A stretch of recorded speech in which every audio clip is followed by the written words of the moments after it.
Hello, Mr. Danjumah, can you hear me? Yeah, hello. Thanks for having me, Umaru. Great. And good evening, the listeners as well. Good evening, and thank you for joining us. Kpandai, have you started campaigning? The NDC is already in town campaigning, no? Not at all. Why? We are compelled to speak, and we spoke today to the people of the Northern region and the world at large, and assured our supporters in Kpandai that we will exhaust all the legal and appellate processes to ensure that Matthew Windham remains as the Member of Parliament, validly elected, sworn in as a Member of Parliament for Kpandai constituency. We are contesting the ruling that was given by the High Court judge in Tamale. We described that as a travesty of justice, and it wasn't based on a rule of law, and we are not going to accept it.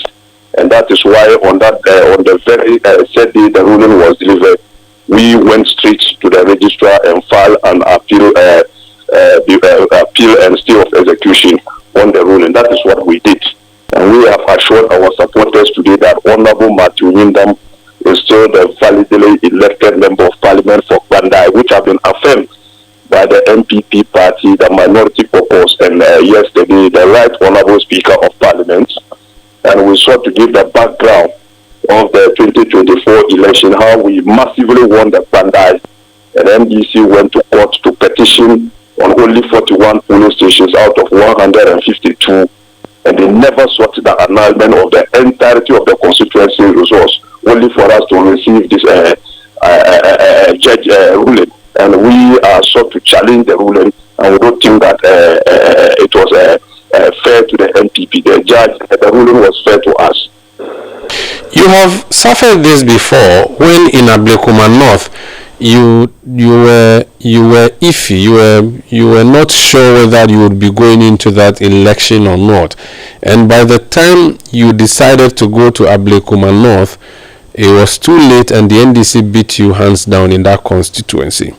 You appear to be hesitant again in Kpandai. The judge has made a decision which is binding until it's overturned, which means that if that overturning does not happen, you have a by-election in Kpandai, and whether you like it or not, there will be an election. You, on the other side, instead of going to start campaigning while you litigate in court, have decided you're going to hold your horses. Your opponents are campaigning. If they beat you again, it means something has been stepped on twice in Ablekuma North and in Kpandai. But that is where the injustice comes from. How is it injustice when it is an election to be conducted by the Electoral Commission, a constitutional body based on a directive by the Constitutional Court? NDC hands down if NPP decide to take part in the rerun of the Kpandai elections. But so for now, you have not decided to take part. Is that what it means? For now, we are challenging the ruling before the court, and we have a plan B. We met with the Kpandai constituency executive this morning. NPP in Northern region, we are very prepared to face the NDC in Kpandai. But we must be fair to ourselves. If we allow this to stand, where somebody felt that I am losing an election and decided to disrupt the processes, and the same person is supposed to be benefiting from his actions. This cannot be a good precedent for us to set in this country. So we are challenging that before the law court. But if NPP eventually happen to take part in the Kpandai election, we are going to take our seat again.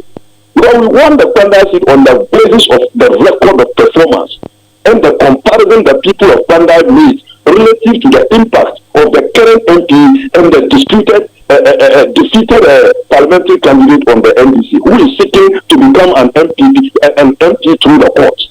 So we are very prepared. We are not afraid of going for a rerun, but we are just saying to the world and to Ghanaians that this is very unfair to the NPP. Even the NDC wasn't expecting that judgment.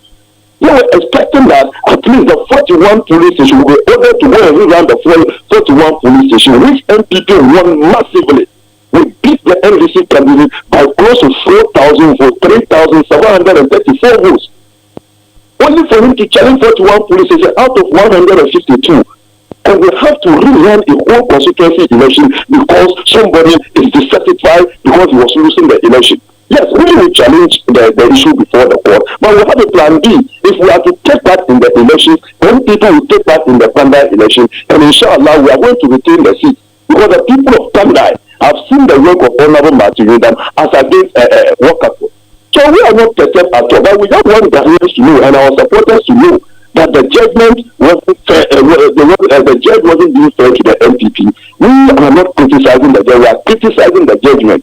And we are telling our supporters that Matthew is still the MP for Kpandai, and out of the 152 police stations, the 111 police stations was not in dispute before the court. Now we have to go and rerun the whole constituency election, and we think that this is a very bad precedent that was set. Because the NDC led tax to vandalize the coalition center in Kpandai, and only for the coalition to be relocated to the regional election directorate. NDC decided not to take part because they already signed onto the pin sheet affirming their defeat at the police station. And we all have our copies of the pin sheets, which the electoral commission also had their copy, and we used to collect the elections and declared Honorable Martin Rudam as the winner of the Kpandai seat. So we are not perturbed at all. NDC can continue campaigning because they knew they lost the seat. And these are the shenanigans that we are talking about. How did they know that they were going to receive a favorable judgment? How did they know? They started jubilating even before the judge delivered his ruling. That is completely unfair. And if we continue to go on this tangent simply because our party is in power, and we try to use the court to overturn an elected mandated parliamentary candidate, that would be completely and very dangerous to the democracy that we are all practicing. So we are not perturbed at all. Even if we are to use 1 week to compete with the NDC and win the Kpandai, we will do that. Thank you for speaking. Thank you for speaking to us. Thank you very much, Umaru. That's Yusif Danjumah. He's NPP Communications Director for the Northern Region. That's the NPP in the Northern